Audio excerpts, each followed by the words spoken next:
Bonjour à tous mes abonnés et mes 11 abonnés. Je vais créer une petite playlist, mes petites astuces placo. Ça va être des petites vidéos qui durent 1, 2 minutes, 3 minutes maxi et qui va vous expliquer des petites choses. Car c'est vrai que moi, quand j'ai commencé il y a quelques années, il y a des trucs à la con que personne n'y pense et des fois, tu es content d'avoir l'information. Alors aujourd'hui, on va parler du matériel qu'il faut pour poser du placo.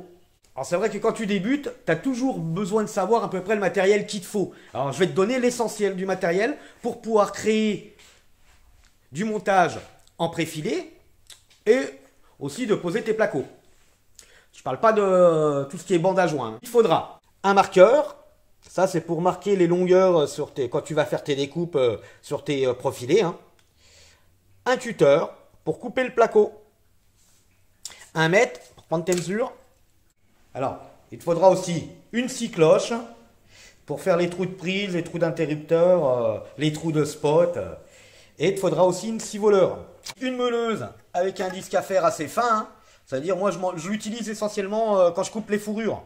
Parce qu'une fourrure de la couper avec la cisaille, franchement, tu te pètes les doigts. Ça, c'est un lève-plaque mural. C'est-à-dire, tu viens mettre ton placo, tu bascules. Tu mets la petite bite bleue, là, tu la cales dans le placo. Ça te tient ton placo, tu peux visser tout seul.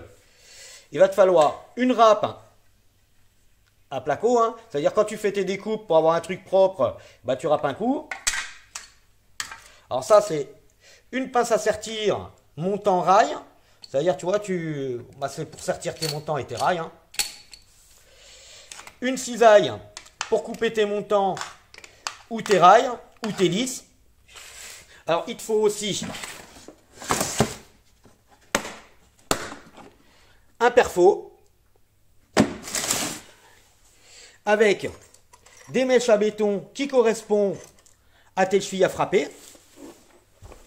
Il te faudra un laser ou un niveau, un marteau. Ça va te servir pour taper les chevilles à frapper. Une visseuse pour visser tes plaques de placo. Alors en visserie, tu vas utiliser des chevilles à frapper. Alors ça va être essentiellement pour poser tes rails au sol ou au plafond dans du béton.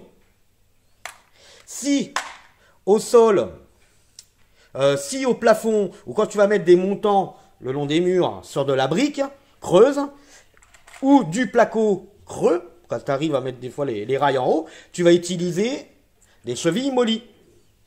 Et il te faudra une pince à cheville mollie avec. Pour raccorder les lisses avec les fourrures, il te faudra des vis autoforeuses. Ça, c'est pour raccorder tes lisses, tes fourrures, tes montants, tes impostes de fenêtre, des vis à placo. Alors, les vis à placo, alors là, alors tu vois la taille, c'est 3,5 par 35. Pour de la cloison simple, on utilise de la 3,5 x 25. Avec le confinement, il restait plus que ça. Donc on a fait avec. Elle est un petit peu trop longue. Mais tu prends de la 25, c'est très bien. Mais aussi, tu peux t'en servir pour fixer tes rails au sol dans de l'OSB ou tes rails au plafond dans du bois. Il manque le lève-plaque pour les plafonds. On a fait un peu le tour. Je te fais une vue vite fait d'en haut. Bon voilà, c'était vraiment une petite vidéo rapide. J'espère qu'elle vous a plu. Si tu es novice, au moins tu pars avec un petit peu une petite liste de matériel. Sur ce, bons travaux. Tchuss!